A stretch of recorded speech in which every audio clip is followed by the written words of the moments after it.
ওই দিন সকালবেলা আমার সাথে মারামারি করছে। মারামারি করে বলতে যে আমি যাচ্ছি, তুমি ভালো থাক, আমরা এসে আবার বিকেলবেলা এসে গেম খেলবো একসাথে। এর- এরপরে গেছে, আর আসে নাই। আমি ভালো মতো জানতাম মনে যে আমার ভাইটা চলে গেছে। আমি খালি ছবি দেখছি, কিন্তু আমি আমার ভাইয়ের ফ্রেন্ডের বাসায় ছিলাম, আম্মুরা 10 নাম্বার গেছে।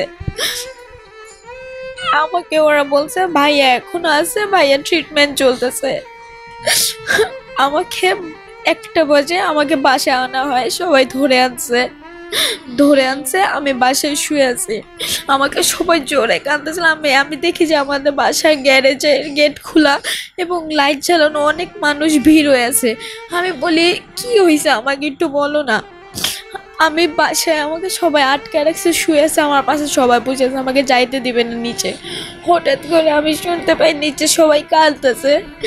নিচে নামার পর দেখে আমার ভাইয়া কাপড়ের কাপড় পরে আছে লাশখানির ভিতরে।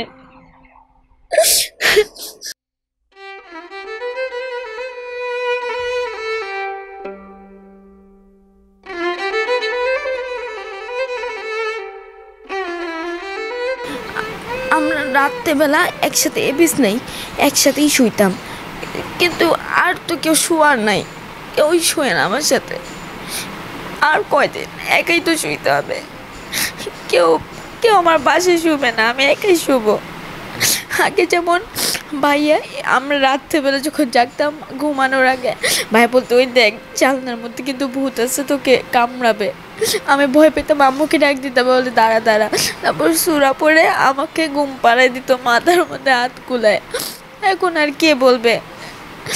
রাত্রেবেলা এখানে শুয়ে থাকতাম, এখন তো আমাকে আর কেউ দোয়া পড়বে না, আমাকে বলবে যে আরফিন যা। আমি যা খেতাম আমিও ভাইয়াকে দিতাম, ভাইয়া যা খেতাম আমাকে দিত। আমাকে ভাইয়া যেমন একবার বলছিল যে যেদিন যায় ওদিন বলছিল আমার যদি কিছু হয়ে যায় তুই আমার গিটারটা দেখবি, তুই আমার বাজাবি। এখন তো ভাইয়া আমার সাথে বাজাবে না। ভাইয়া আমাকে টাকা দিয়ে একটা ক্ল্যাপ বক্স কিনে দিছে, আমিও মিলাইছি এবং ভাইয়াও মিলাইছে, মিলাই ক্ল্যাপ বক্স কিনে দিছে। আমরা প্রত্যেক দিন বাজাইতাম, বাবা আম্মু চিল্লাইতো যে এই বাজাবি না, কান ব্যথা করছে, খালামণিও চিল্লাইতো।